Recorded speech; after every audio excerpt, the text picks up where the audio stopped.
just let this play, but I'm the oldest of 5 kids, and I'm a lawyer, so giving me a microphone might not have been the best idea, but we'll get things going this morning.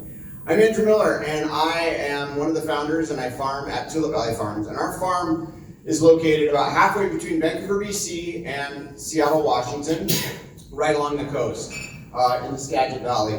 And the Skagit Valley is world-renowned, at least to us, right, for its soil quality. We live on the 3rd largest river system on the west coast of the United States, and we have phenomenal soils, and we grow just about anything there. And we grow tulips. So after World War II, there was an influx of Dutch immigrants that moved in, and they did one of 2 things: cows and bulls, right? And just we'll cut right to the chase. I am not Dutch. The only thing that is Dutch about me is my ambition, okay, and a little bit of my resolve.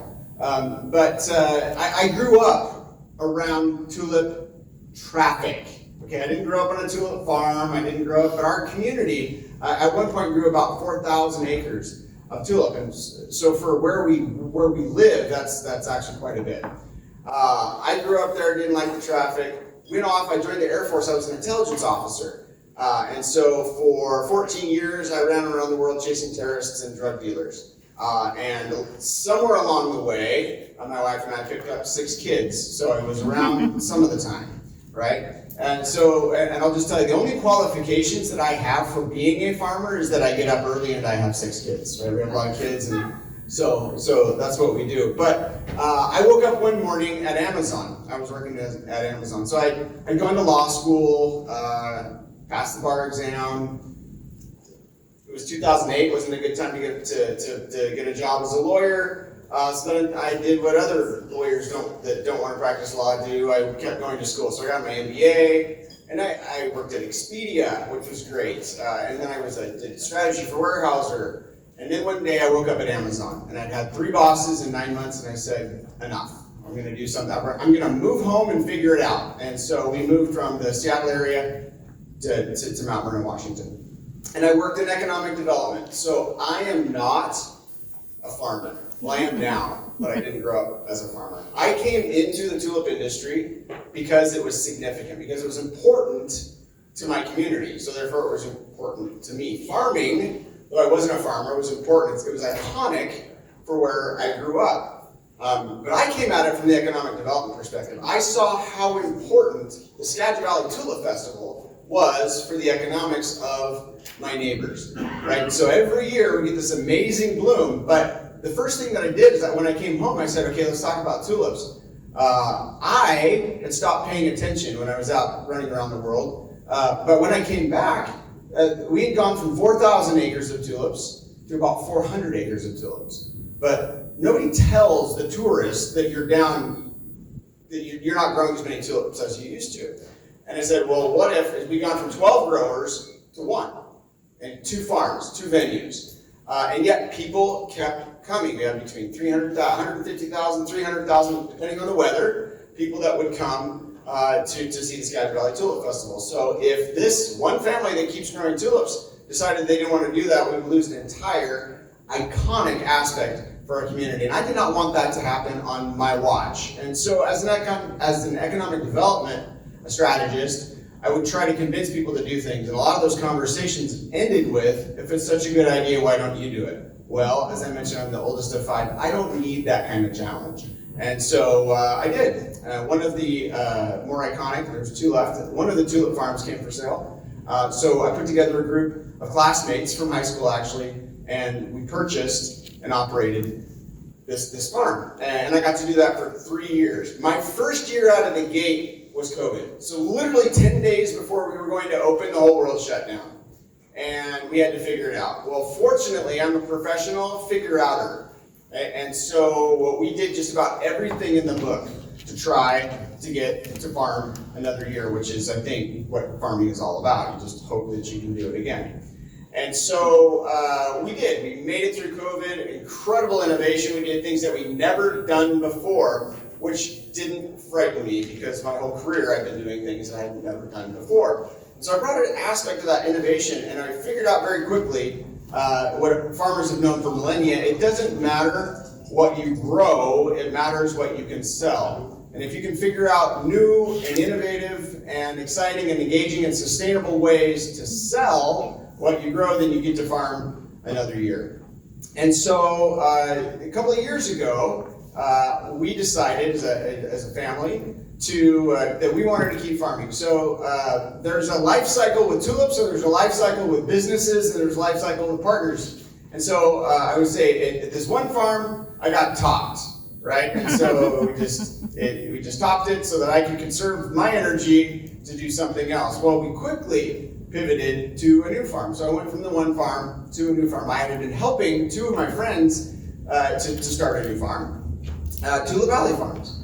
And because I had been watching, one of the things that I love to do is figure out what's happening in adjacent industries and bring them and try them. Just because it hasn't been done before by me doesn't mean it hasn't been done before. It shocked me that there were about 150 that I could count U-pick tulip farms in North America, but not one U-pick tulip farm at the largest tulip festival in North America, the Skagit Valley Tulip Festival. I said, well, hey, if it works here, it will probably work here. And I had also spent 3 seasons chasing people out of the roads, right? All of the friction, this is what I brought from Amazon. It was like, hey, if it's a customer point of friction, move around it, like figure that out. And so I sat down with a list of everything that my guests did not like about my farm, and I built that in to my new farm. Nobody wants muddy feet, right? And it can rain in spring, you know? So I said, well, we'll just have grass pathways. Like, well, nobody does that. There's a theme here. Nobody does that. It's like, hi, I must be a nobody, because we're gonna grow tulips the absolute hardest way, because it's great for the customer.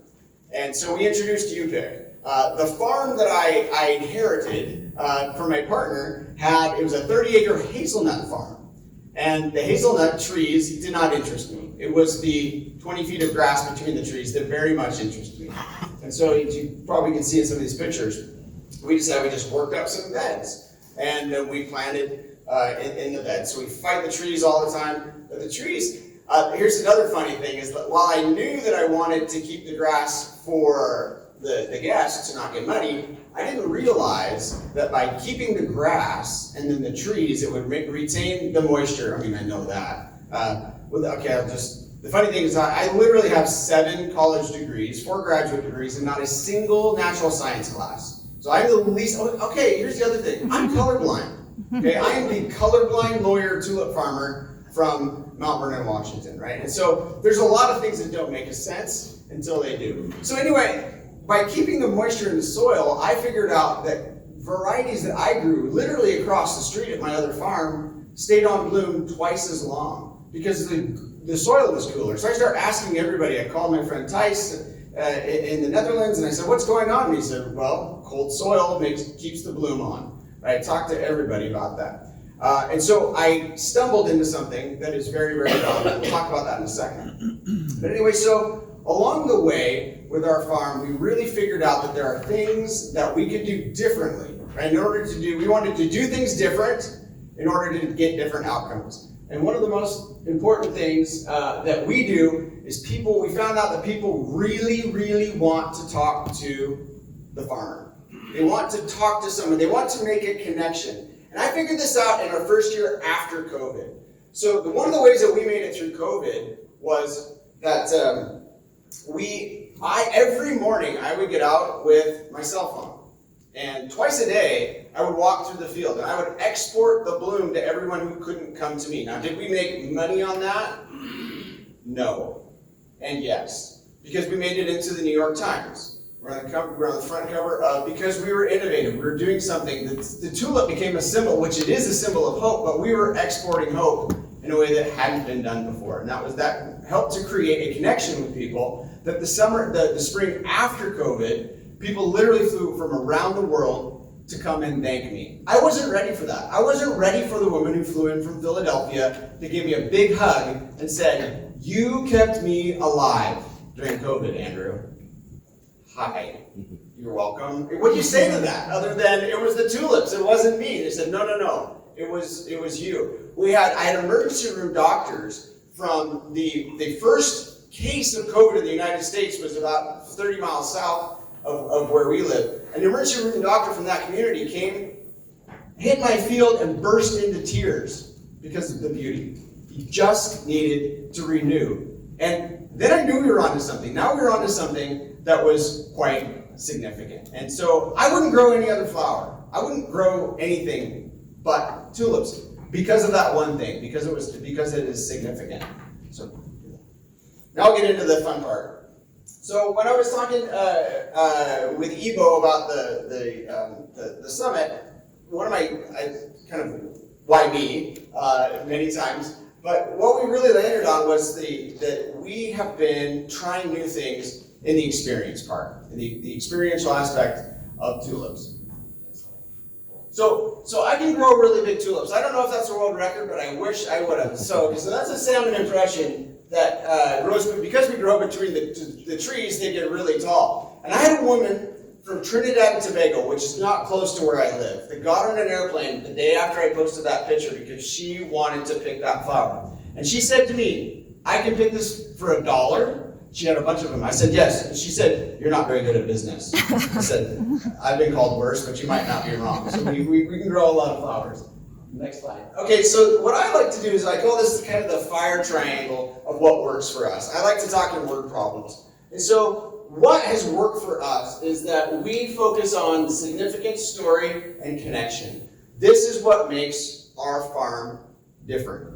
I used to say the easiest thing that I do is grow tulips, and then I lost a crop, right? So I'll never say that again. But it is the most simple thing that I do is grow tulips. The hardest thing that I do, which is in any business, is get and keep customers. And this is how we've established that we can do that. So I'll start at the top. The significance of tulips is not the same as the significance of a tulip experience. It literally is the meaning.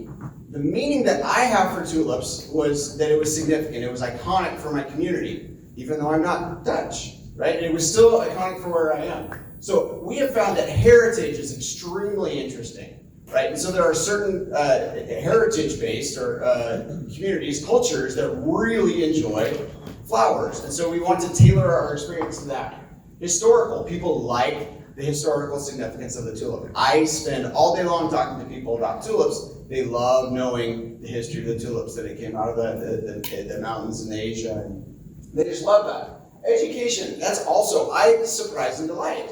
I love to help people understand something new about the tulip. And it is extremely interesting because we keep finding new things, right? The significance of that education. And then the personal.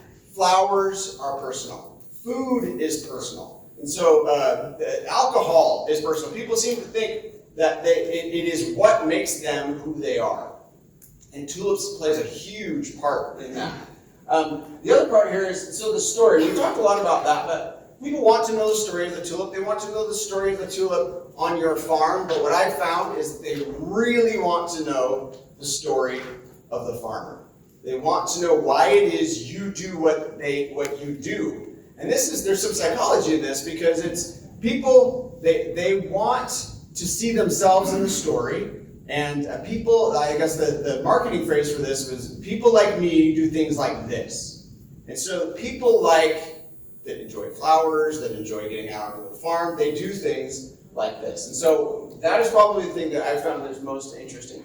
So the other side here, the connection, this is huge. Like I said, coming out of COVID, I realized that the connection, the ability for tulips to bring people together is absolutely amazing. So there's a connection to nature. The other part that is extremely interesting with tulips is that we know in the wild, they don't grow in a field of 4 million, right? There's a measure of manipulation by humans to create this color seed, the flower seed, right? That is just, it creates there's actually a biological reaction to flowers. So as humans, we think flowers, we're going to get to stay alive, because as we evolved, our brain said flowers means fruit, which means we made it through the winter. So when we have this massive display of variety and interest, literally our minds say, I get to live. And so that's tulips as a symbol of I get to live. We can actually, so that with the variety says, I get to live the way that I want to live. right? I get choices. So tulips become a symbol of choice, in connection. A connection to others. Infrequently will someone come to my farm by themselves. They bring people with them. They bring their family. They want to create and maintain some kind of connection. It is a sharing aspect. Inspiration. I say no more. Tulips are inspirational. And then the beauty, as I mentioned. So I like to talk about word problems. And so one of the we talk about solving word problems on my farm. And here, this is how you get to make money and experiences for tulips. Okay. So an immersive and shareable experience, that's where you start. If you don't have an immersive or a shareable experience, then you just have a tulip field. Okay, customers, this is especially moving forward. Like from this point forward, there used to be people would come, they would drive around what I call the windshield tour, and they would go home. No longer the case. Now everybody's out in the middle of the field, and if you're a bolt farmer, you're trying to chase them out, and if you're me, you're saying, keep coming back and bring your friends. We designed our field for that way. But it has to be shareable. People like me put it on Instagram. Okay? I want to share my experience with other people. The other one, and this is huge for our industry, and so I have this is the request, I can't wait to figure out how I can lengthen my bloom. My first mentor, Tom DeGote, said, Andrew, you make money in one thing around here, good weather weekends. The more good weather weekends you have, the more money you will make. Right? You try to stay open during the week, but at the end of the day, bloom over time, plus the number of guests and their willingness to pay is how you get to stay open. Right? That is the economic model for a tulip experience. Next slide. All right, so I promised to talk about what's now and next. So now I think, so over here you'll see the authentic and shareable aspects. This is what's working now. Okay, so if it's authentic and shareable. Authentic is funny, because I said I'm not Dutch. We don't have a windmill on our farm, because I felt like there was a little bit of cultural appropriation. I think we're going to have 5 windmills if I can get away with it. Now we've been to the Netherlands. I've been to Amsterdam before, but this is the first time that I've actually been out to there. I was like, okay, now I'm comfortable with that. But shareable, that's the other part. You've got to design for that. Educational and discovery. That's the other thing. Nobody wants to be talked at. They didn't come to school to your farm. They came to discover something. And that is absolutely true. Stunning displays, that's the pictures. Niche and gaining. Okay, that's what's now is people are looking for what's different about your farm. People will tell me, I came to your farm and not the other 3 farms because I got to meet with the farmer, because I have U-pick, because I have so many varieties, because I put mixes in my field, right? A very not Dutch thing. And I said, okay, but again, I'm not Dutch, I can get away with it, right? So, but now they get to discover. So I have 20, I don't talk about acres or the number of tulips, because people really don't know what that is. I have 20 miles of tulip trail, because people know what a mile is, and 20, that's more than 1. So large-scale equipment. This is the issue. So I use a lot. The equipment that I use to plant my 12 acres could be used to plant 1,000 acres, right? But I don't need that much. It's just what's available. Commodity bulbs, right? That's what's now. Genetic mixes, a fragmented industry on the experience side. And so I'm one of the few tulip-only experiences, right? So there are folks that do agritourism across throughout the year. I only do tulips because I have a hard time getting that right sometimes. What I think is coming next is augmented and integrated. And so this is the first conference I've ever been, I think maybe somebody brought it up yesterday, but artificial intelligence, right? The idea of bringing AI and augmenting experience with fully integrated. So it's more than just QR codes. It's an experience where you can map the field as you go around, and you come up to something and it's with your glasses, and then you can see the beauty, or you can hear the history of a variety. I think that's what's next. Transformative and healing. I think that is also an aspect that people are looking for. And I've got a graphic here for the pyramid of value, but that is I think that tulips can be transformative. We're going to see more and more communities getting into this. More of it. Co-creative masterworks. I think this is also extremely interesting. As more creatives come into the space, they're going to want to do something with tulips, again, because it is first in spring. Because it is globally recognizable. You're going to have more people that want to co-create with us. Economically integrated and sustainable, that is to communities. I have friends that are growing that have never grown before, that are twice as successful as I have, and our community's been doing Skagit Valley Tulip Festival since 1984. Communities that can figure this out are going to be successful. The Skagit Valley Tulip Festival brings $83 million worth of economic benefit to my community in 6 weeks. And as growers, we don't see that.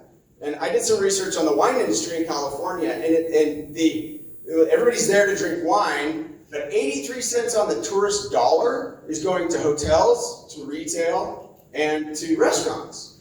So the wine industry, now they sell a lot of wine, but if that were a tulip type event, meaning we would pay 83% of the infrastructure cost and get 17 cents, that's a bad deal. Again, I'm not Dutch, but I know a bad deal when I see one, right? So what I think is communities that can figure out how to create that are going to come to us and say, plant tulips for me because I want that $83 million worth of economic benefit for the restaurants and the hotels and taxes and all that other stuff. I would love to see, we were talking about this last night at dinner, a mid-sized planter and harvester. Something that is small enough to sit in a barn. I don't need a 6,000 pound planter, right? But I have one because that's what's available. And it's way better than nothing, but a smaller size piece of equipment would be fantastic. Craft specialties, kind of getting out of the commodity side, it's like beer, right? There's lots of different beers, but everybody wants to drink craft beer because it has a story. We had a chance to meet with a hybridizer earlier this week. It's got 500 different varieties or whatever that are in motion. Each one of those needs a story, right? Or a connection to someone, and then that'll just take off. More than just, do you have Bella Pop, right? There's so much more to do than that. Annual subscription mix. This is, again, something that I can take to the bank, where I say, I have the Andrew mix, or the Tulip Valley truck mix, because the bins fell over in the truck and I just mixed them all up, and then everybody wanted to buy that mix. Then it gets into subscription. I have now some revenue, projected revenue, that I can take to the bank to finance my growth. Organized and oriented. This is what I'm really looking forward to. This is why we're here at the conference. As a community, I think, as an industry, especially on the experience side, we can organize in the way similar to, and again, as a community, it's De Beers. We're the diamonds of the flower community, right? And we have the opportunity, the more organized that we can be around that, the more profitable, the more efficient we can be in helping people to have a uniform-ish tulip experience. All right, so I love this value pyramid. I mostly love it because this is a Harvard economist that put this together, but he said, there's really, going from the bottom, functional, emotional, life-changing, and social impact. Without going through every single one of these, tulips cover more than half of this. And the higher you go, the more you can charge. And that's why I say self-transcendence, that's where I want to start. Right? So if I can create a self-transcendent experience with tulips, I will, because somebody will pay me very well for that. And as you move down, do tulips provide hope? They're literally the symbol of hope, right? And so how then can we make money on that, right? How is it that we can create and convey value around hope? That is the symbolism. Self-actualization. People feel actualized, right? They feel authentic. They feel different, right? My team gives me a hard time all the time. They say, Andrew, you're a feelings farmer, right? Okay. Hopefully it's a good feeling farmer, right? And so as affinity and belonging, heirloom, motivation, these are all things that tulips do for people within this. And so now we can come at it from our perspective to say, here's what I want to do, here's what I can do, here's the muscle groups that I have to be able to accomplish these things. Okay, this is the agritourism wheel. And so I spend a lot of time studying agritourism.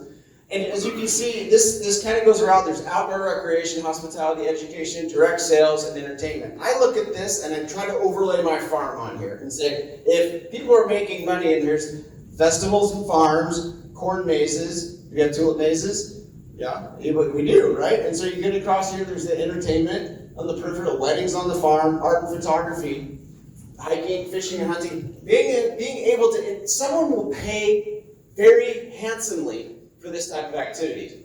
How can we integrate tulips in this is the great question, because as we do this, we're now creating new innovative experiences, new ways, and greater surface area for us to convey value, which means people will get their wallet out to pay us for these things.